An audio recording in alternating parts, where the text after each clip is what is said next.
Bom, nesse vídeo nós vamos dar continuidade à ideia de somadores e agora vamos usar o somador completo para obter um somador qualquer que nós estamos chamando aqui de somador de n-bits. A rigor, a gente chama esse somador de somador paralelo porque ele realiza a soma de todos os bits em paralelo ao mesmo tempo. E qual a ideia desse somador? Agora, os números A e B, eles têm n bits. E a saída também tem n bits. Né? E a gente tem dois elementos aqui que é o carry de entrada, que a gente está chamando aqui de C0, e o carry de saída. Então, esse somador, na verdade, ele é muito similar à ideia do somador completo, só que é como se ele fosse estendido. E nós até deixamos marcados aqui que essas operações elas são sempre idênticas. Sempre tem 3 bits aqui em cada caso, fica um na posição e vai um para a próxima posição. Exceto na primeira, em que não existe esse terceiro bit aqui de soma, porque não tem nenhum vai um de uma posição anterior. Mas se a gente considerar que esse número vale 0, então a gente tem um terceiro bit aqui. Ou seja, a gente pode considerar que ele é igual a 0 e a soma em todas as posições é idêntica. 3 números aqui dá um na posição e um na próxima. 3 números aqui dá um na posição e vai um para a próxima. Então, isso possibilita que a gente divida a soma em parte. Por exemplo, eu poderia dividir essa soma aqui na soma entre os dois primeiros bits. Então ele somaria esses 6 bits, teria esses dois como resultado e teria vai 1 aqui. Quando eu fosse somar os próximos 2 bits, ele somaria esses 6 bits. Então veja que esse bit aqui, que entra como entrada da soma dos dois últimos bits, ele foi saída da soma dos 2 bits anteriores. Então, para eu realizar uma soma de forma escalável, é interessante eu considerar a possibilidade de ter um vai 1 na entrada, que seria um vai 1 que vai alterar o valor da soma na primeira posição. Tá? E esse carry de saída aqui, o que acontece? Nós temos n bits mais n bits. Então, a gente pode ver nesse exemplo aqui de 4 bits, que 4 bits mais 4 bits pode dar até 5 bits. Só que o quinto bit ele é idêntico ao último carry. Então, a gente tem duas questões aqui. Se eu juntar esse carry com o S que tem n bits, eu tenho os n mais 1 bits necessários para fazer uma soma de n bits. Okay? Então, qualquer soma de n bits mais n bits pode dar até n mais 1 bits. E a gente separa eles por duas razões. Né? Uma porque fica similar aqui ao somador completo. E outra é que as máquinas normalmente elas têm um tamanho finito de bits que ele opera, que é a palavra da máquina. Certo? Então, uma máquina, se ela trabalha com 8 bits, ela trabalha com 8 bits sempre. Então, se ela tiver 8 bits aqui, mais 8 bits aqui, e por acaso o resultado fosse dar um número de 9 bits, para essa máquina isso deveria gerar um erro. Porque certamente quem dimensionou que a máquina deveria operar com 8 bits, de alguma forma tenta garantir que essa quantidade de bits não vai ser necessário extrapolá-la durante o funcionamento da máquina. Então, o nosso S aqui só tem n bits. E a forma tradicional de se resolver o problema de fazer um somador de n bits é fazer o cascateamento de somadores completos. Então, nós vimos o somador completo no vídeo passado. E aí eu fiz o bloco aqui FA de full adder. E eu vou obter, por exemplo, aqui o somador de 4 bits como? A gente sabe que numa soma de 4 bits, o carry que a gente considera na entrada, ele vale 0. Então eu tenho aqui um carry de entrada e a princípio ele está com o valor 0. Então o que eu estou fazendo aqui? Eu tenho os meus números A e B, cada um deles com 4 bits. Eu estou pegando o menos significativo aqui do B, que é o bit 0, e estou colocando no full adder. Estou pegando o menos significativo aqui do A e estou colocando no mesmo full adder. Então eu estou somando o bit menos significativo de A com o bit menos significativo de B e estou considerando que o carry de entrada é 0 e isso está dando o bit menos significativo de S. Só que isso aqui também tem um carry e esse carry ele está sendo o carry de saída do primeiro somador completo, ele é colocado na entrada do somador completo seguinte. Aqui sim haverão 3 bits, o bit de peso 1 de B, o bit de peso 1 de A e o carry de entrada, que é o vai1 que foi resultado da soma anterior. Então eu vou fazendo esse cascateamento, ou seja, eu vou fazendo essas várias somas aqui, só que eu vou conectando o carry de saída de uma operação ao carry de entrada da posição seguinte e vou juntando todos os S. Então eu junto todos os S para formar o meu S final. E o último carry é o quinto bit, né? Se eu somo dois números de 4 bits, o resultado pode ter até 5. Então eu guardo aqui esse quinto bit. Então eu tenho duas leituras aqui nesse nosso circuito. Eu tenho o S com 4 bits.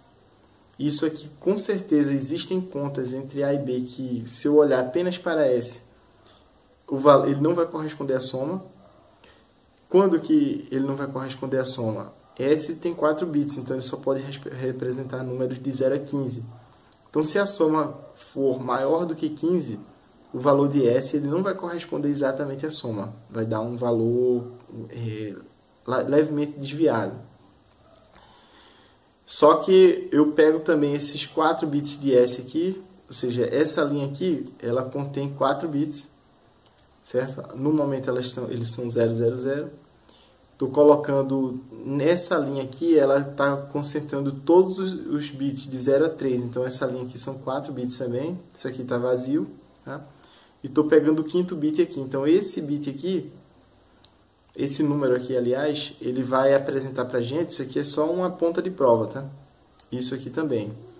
Vai apresentar para a gente os 5 bits juntos. Então, isso aqui tem que dar valor da soma exato. Então, eu vou colocar alguns valores aqui para A e B.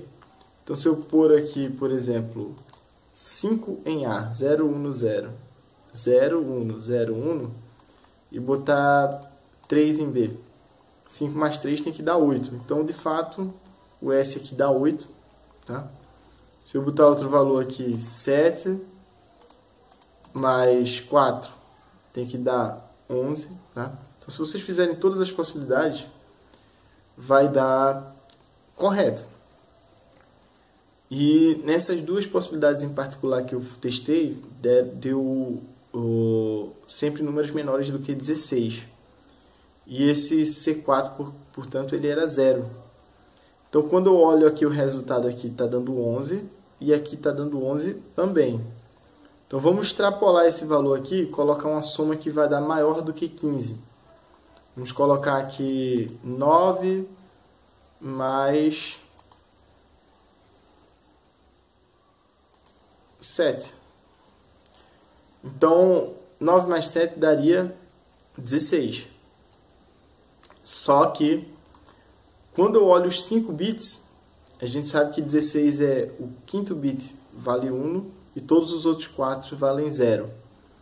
Então, é 1, 0, 0, 0, 0.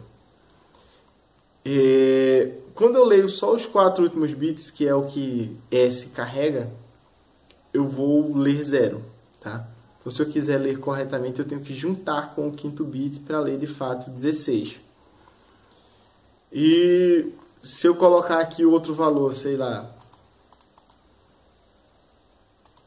11 mais 7, que daria 18, agora apareceu no S 2. mas quando eu olho para os 5 bits juntos, aparece de fato 18. Tá? E como o S só consegue representar valores de 0 a 15, o que acontece é que quando fosse dar 16, ele zera. Quando fosse dar 17, ele dá 1. Quando fosse dar 18, ele dá 2, que é o exemplo aqui, e assim sucessivamente. Tá? Então, quando eu observo só S, eu observo o valor da conta no módulo 16, ou seja, o resto da divisão do valor que deveria dar quando eu faço a divisão por 16. Então, deveria dar 18. Qual é o resto da divisão 18 por 16? O resto é 2. Então, eu observo aqui no S 2. Tá? Então, a expressão que relaciona os valores das entradas do somador paralelo de n bits é que eu vou ter na saída A mais B mais o carry de entrada, e isso aqui vai ser igual a S no módulo 2 elevado a N. Tá? Então, no caso de 4 bits, 2 elevado a 4 dá 16, então os resultados em S ele está sempre no módulo 2 elevado a N. Tá? Aqui no caso, tem um pequeno erro aqui, não deveria ser igual, né? Deveria ser congruente. Tá? Então deveria ter um terceiro igual aqui, um terceiro traço aqui. E a conta, considerando todas as entradas e saídas, ou seja, se eu olhar também para o último bit, o peso desse último bit é 2 elevado a N. Então, a soma dos 3 bits, aliás, a soma de A, que é um número com N bits, B, que é um número com N bits, e C0, que é apenas um bit, vai dar o valor de S mais o valor de Cn com o peso que Cn tem, que é na posição N. Tá? Só para vocês verificarem aqui, então a gente estava dando 18 aqui, a soma de 7 mais 11. Se eu colocar o carry de entrada igual a 1, vai dar 19, né? E aqui antes estava dando 2, passou a dar 3. Então esse carry de entrada aqui ele tem a capacidade de dar um somar 1 na nossa conta. Tá? Então essa é a ideia do somador de n bits. Tá? Quando a gente faz a tabela aqui considerando tanto C4 quanto S, né, aqui é uma espécie de tabuada, né, então tem o A para 4 bits, o A vai de 0 a 15. E o B também vai de 0 a 15. Quando eu ponho o B igual a 10 e o A igual a 11, por exemplo, 10 mais 11 vai dar 21. Isso porque eu estou considerando 4 bits de S e o quinto bit de C4. Tá? Então, se eu colocar aqui de fato 10 mais 11, eu tenho como resposta 21, que é 1, 0, 1, 0, 1. Mas se eu olhar apenas o S, eu vou ter uma região aqui em que a conta vai dar errada. Tá? Então essa região em que a conta dá errada é devido ao caráter modular da observação apenas de S. Então ele vai ter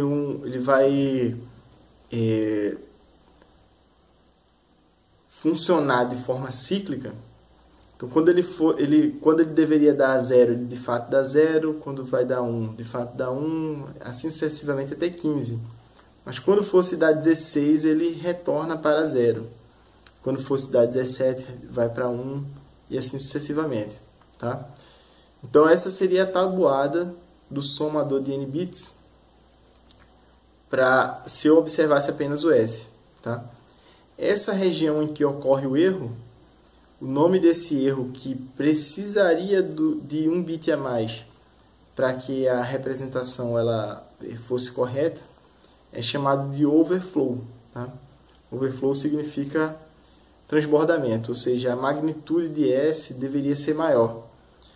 O resultado está com a magnitude crescente e ele não é mais capaz de representar com os bits que ele tem. Então, nesse exemplo aqui, no caso 4. Então, ele não consegue mais representar corretamente os valores aqui, porque a magnitude dele deveria ser maior. Então, ele transborda, né? Na verdade, ele zera. Ok? Então, a gente pode definir o somador de n bits como sendo o bloco com as seguintes características. Ele tem como entrada um bit de transporte, C0, que é chamado também de carry de entrada, e dois vetores de n bits, A e B, que representam os números binários A e B. Ele tem como saída um bit de transporte Cn, que está lá na enésima posição, ou seja, se A e B eles têm n bits, eles vão das posições 0 até n mais 1. Então, isso aqui já está indo além das posições que foram reservadas para A e B. Bem como também além das posições que foram reservadas para S, pois S também tem n bits. Então, esse aqui é o bit da posição n mais 1. Tá? Aliás, da posição n, que é o enésimo mais 1 bit. Tá? Que representa a soma S no módulo 2 elevado a n. Ou seja, isso aqui vai dar exatamente a soma se a soma for menor do que 2 elevado a n. Mas se for maior, ele começa a entrar num ciclo. Tá? E a relação entre as quantidades no somador pode ser dada pela expressão, né? A soma das entradas vai ser igual à saída, desde que eu observe ela no módulo 2 elevado a n, né? Aqui deveria também ter um sinal de congruência. Ou a soma vai dar exatamente igual se eu considerar o valor do bit de posição n, que é o Cn. Ok? Então era isso que a gente tinha por enquanto para falar sobre somadores, né? Até um próximo vídeo.